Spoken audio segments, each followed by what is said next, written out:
Hello दोस्तों, नमस्कार। मैं विकास अपने यूट्यूब चैनल सफलता विद विकास पर आप सभी दोस्तों का स्वागत करता हूं। तो आज आप सभी के लिए लाया हूं पार्श्व परिवर्तन, लेटरल इन्वर्जन। तो आज हम लोग पढ़ेंगे पार्श्व परिवर्तन। हाँ, तो आज आप लोग वीडियो को स्किप मत करना, पूरा लास्ट तक ज़रूर देखना, क्योंकि लास्ट में मैंने आपसे एक क्वेश्चन भी पूछा हूँ, उसका आंसर कमेंट बॉक्स में ज़रूर दीजिएगा। तो आइए देख लेते हैं सबसे पहले पार्श्व परिवर्तन। तो पार्श्व का मतलब आप समझते हैं। पार्श्व का मतलब होता है कि साइड टू साइड, आप समझ सकते हैं। मतलब साइड टू साइड का मतलब कि आप दाहिना हाथ का परिवर्तन बायां में और बायां हाथ का परिवर्तन दाहिना में। तो पार्श्व परिवर्तन क्या होता है, थोड़ा देख लेते हैं। जैसे कि आप लोगों के लिए सरल बनाने के लिए मैं थोड़ा लिख दिया हूँ।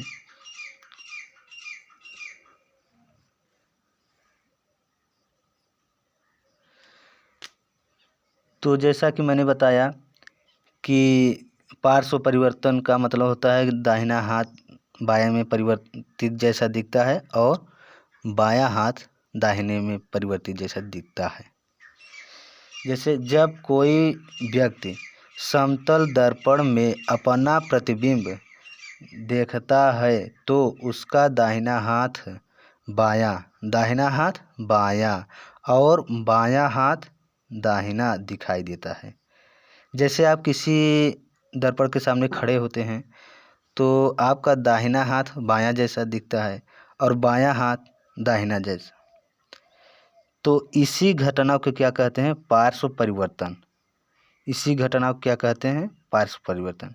जब हम किसी भी दर्पण के सामने या समतल दर्पण के सामने खड़े होकर देखते हैं तो हमारा दाहिना हाथ बायां और बायां हाथ दाहिना दिखाई देता है। इस घटना को क्या कहते हैं, पार्श्व परिवर्तन।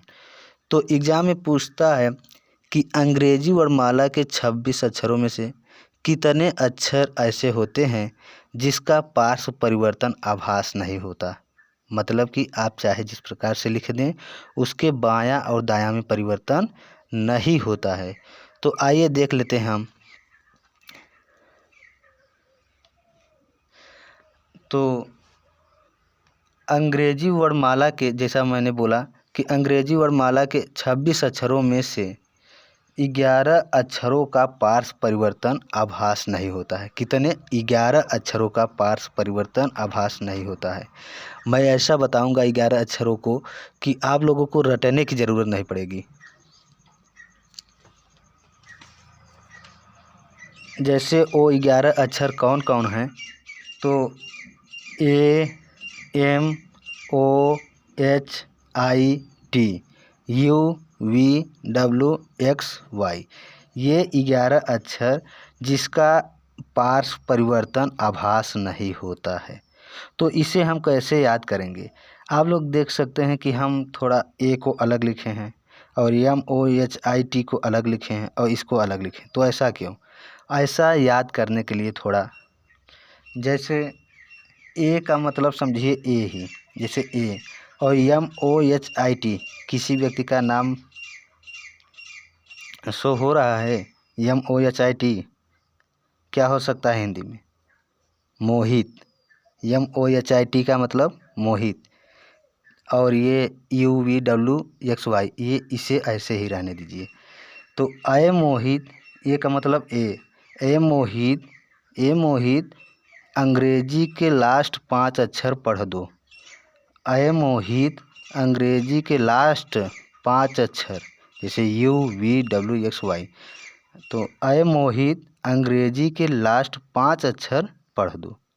समझ में आया, इसे अपने दिमाग में बैठा लीजिएगा और ये हमें आशा है कि आप लोग भूलेंगे नहीं।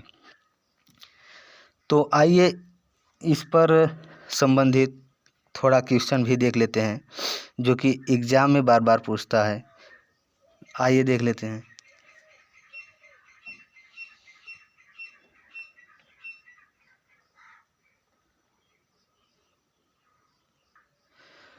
तो आइए देख लेते हैं क्वेश्चन कि यदि किसी घड़ी में 8:15 हो रहा हो तो वह समतल दर्पण में देखने पर कितना समय बताएगी।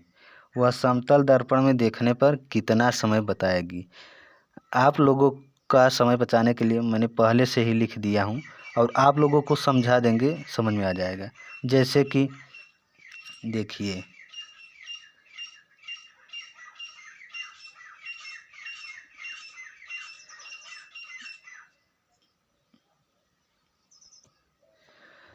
हाँ तो देखिए, जैसे यदि किसी घड़ी में 8:15 हो रहा हो तो वह समतल दर्पण में देखने पर कितना समय बताएगी।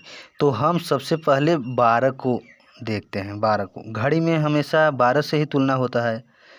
जैसे किसी घड़ी में जब सिर्फ 4 अंक डिनोट किया रहता है तो आप 12 से ही पूरा अंदाज़ा लगाते हैं कि ये कितना बज रहा है, कितना नहीं बज रहा है। तो घड़ी में मेन चीज़ 12, या जैसे ट्रेनों में 24 घंटा भी दिखाता है तो आप 24, चाहे 12 से डिनोट करिए चाहे 24।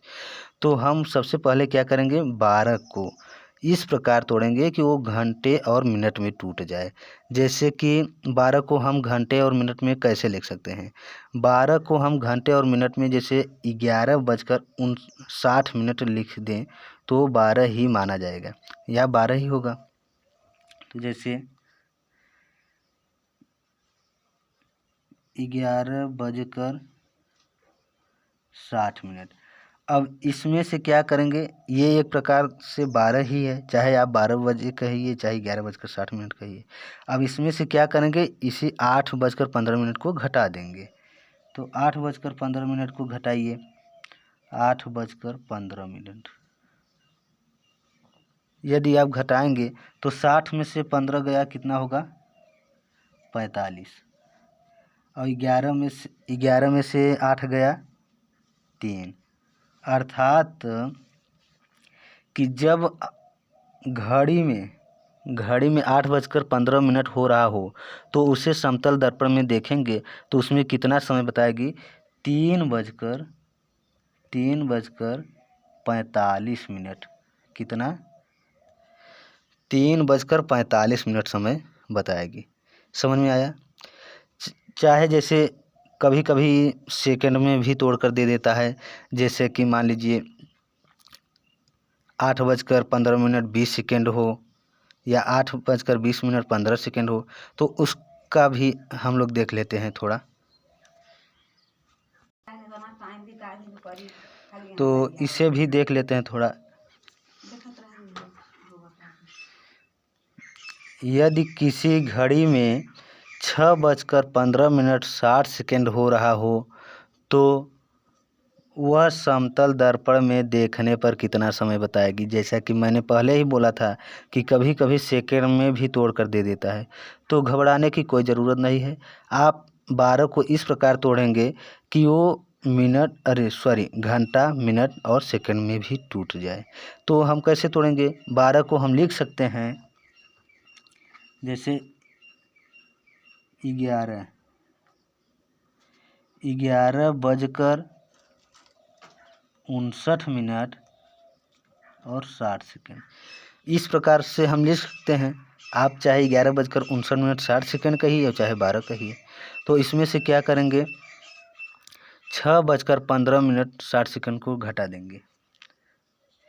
जैसे 6:15 60। तो 60 में से 60 घटाएंगे 0 ही होगा। 59 में से 15 घटाएंगे कितना होगा, 44। 44 10 54 5 59, 44 होगा। और 11 में से 6 घटाएंगे तो 5। अर्थात जब घड़ी में 6:15 60 हो रहा हो तो उसे समतल दर्पण में देखने पर कितना समय होगा, तो 5:44। कितना, 5 11:44।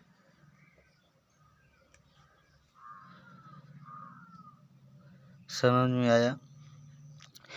तो हाँ, जैसे किसी बच्चे के मन में ये डाउट रहे कि मान लीजिए जैसे कि यदि घड़ी में 23 बज रहा है या 20 बज रहा है तो वो कैसे होगा?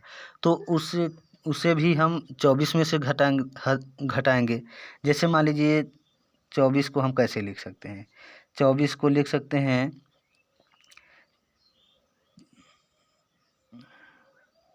23 बजकर 59 मिनट 60 सेकेंड, वैसे ही लिख देंगे और क्या। अब इसमें से जितना दिया रहेगा समय उसको घटा देंगे, आ जाएगा। तो इस प्रकार आप लोगों को समझ में आ गया होगा। और मैं आप लोगों के लिए एक क्वेश्चन दिया हूँ, उसे सॉल्व करके आप लोग कमेंट बॉक्स में आंसर ज़रूर बताइएगा। तो देख लीजिए। तो ये रहा आप लोगों के लिए क्वेश्चन कि यदि किसी घड़ी में 9:30 हो रहा हो तो उसे समतल दर्पण में देखने पर कितना समय बताएगी। तो आप लोग इसका आंसर कमेंट बॉक्स में ज़रूर बताइएगा। यदि यह वीडियो आप लोगों को समझ में आया हो तो आप लोग लाइक ज़रूर कर देना, और इसी प्रकार का वीडियो पाने के लिए चैनल को सब्सक्राइब ज़रूर कर लीजिए। धन्यवाद।